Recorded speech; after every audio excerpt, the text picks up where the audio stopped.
یہ آپ نہیں روک سکتے ہمیں، کیونکہ ہماری مشترک بات ہے، اذان ہماری مشترک ہے، نماز ہماری مشترک ہے اور 100 سال سے مشترک ہے۔ تو جب فریق مخالف کی باری آئی تو باقی وکلاء نے تو کیا کہنا تھا، سید ریاض الحسن گیلانی جب آئے تو ان نے کہا جی یہ کیا بات، یہ تو آیت ہی منسوخ ہے۔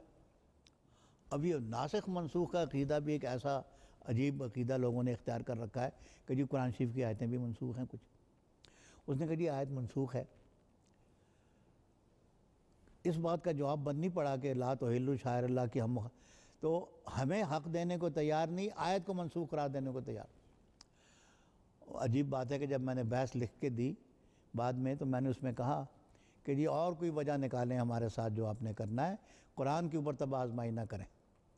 انہوں نے کہا جی آیت منسوخ ہے، کچھ حوالے تھے، تو وہ جو حوالے تھے انہوں نے پڑھے، پھر میں نے ان کے اوپر مزید تحقیق بھی کی، وہ بھی بتائی میں نے کہ میں نے کہا جی اول تو قرآن شریف کی کوئی آیت منسوخ ہے نہیں، اس لیے کہ اگر قرآن شریف کی ایک آیت بھی منسوخ ہو تو پورے قرآن سے امان اٹھ جائے، کیونکہ حضور نے تو اپنی زبان مبارک سے نہیں فرمایا فلاں آیت منسوخ ہوگی فلاں آیت منسوخ ہوگی، لوگوں کا قیاس ہے نا کہ جی فلاں آیت سے ٹکراتی ہے لہٰذا دونوں میں سے ایک منسوخ ہو گئی ہوگی لیکن میں نے کہا جی 500 آیات شروع میں قرار دی گئی منسوخ، شاہ ولی اللہ کے زمانے تک آتے آتے وہ 500 آیات لوگوں نے حل کر لیں کہ نہیں کوئی تضاد نہیں ہے، آتے آتے 5 آیات رہ گئیں، شاہ ولی اللہ نے ان میں سے بھی 4 حل کر لیں اور ایک آیت شاہ ولی اللہ تک رہ گئی تھی آ کے۔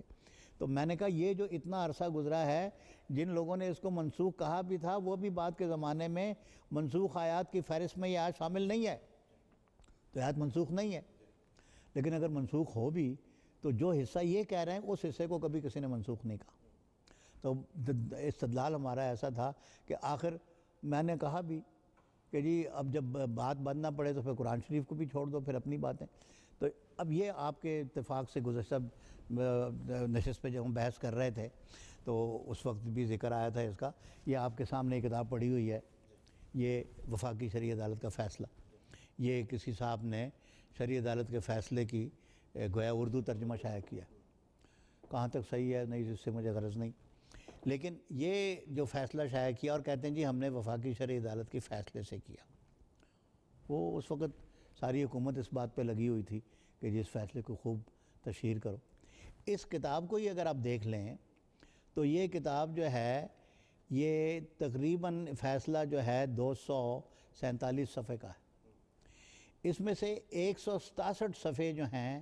وہ محض جماعت کے اوپر اعتراضات کے اوپر مبنی ہیں، میرے دلائل کا انہوں نے کوئی 167 صفحے میں جائزہ نہیں لی۔ جی مجیب صاحب یہاں پہ ہمیں یہ بھی بتائیں، آپ ابھی کہہ رہے ہیں کہ جب یہ فیصلہ منظر عام پہ آیا تو انہوں نے چاہا کہ اسے خوب پبلسائز کیا جائے، جو کارروائی ہوتی تھی اسے کیوں اخبارات تک پہنچنے نہیں دیا گیا؟ اور جی یہ بھی عجیب بات ہے کہ جب بھی ہوتا ہے، شروع میں جب ہم گئے تو ہم نے عدالت سے کہا جی ہم کارروائی جو ہے اپنے ریکارڈ کرنا چاہتے ہیں، عدالت نے کہا ٹھیک ہے کریں، پہلے دن ہم نے تھوڑی سی کارروائی ریکارڈ کی، جب کارروائی کا انہوں نے رخ دیکھا تو انہوں نے کہا جی نہیں جی آپ ریکارڈ نہیں کر سکتے، ہم اس کو خود اپنا ریکارڈ بنائیں گے، ہمیں منع کر دیا۔ ہمارا خیال تھا کہ جی اخبارات میں رپورٹنگ ہوگی، ایک نقطہ نظر ہمارا یہ بھی تھا کہ بھئی ہم اس ملک میں رہتے ہیں، اہل وطن کو پتہ تو لگے کہ ہم کیا کہہ رہے ہیں، عدالت میں جائیں گے، کھلی عدالت میں بحث ہوگی، اخباروں میں رپورٹنگ ہوگی، لوگوں کو پتہ لگے گا جماعت احمدیہ کا مسلک کیا ہے۔ عدالت نے پابندی لگا دی جی کوئی اخباروں میں رپورٹ شائع نہیں ہوگی سوائے اس کے جو ہم ریلیز جاری کریں، وہ 2 لائنوں کو ریلیز جاری ہو جاتی تھی۔ ایک مرحلے پر میں نے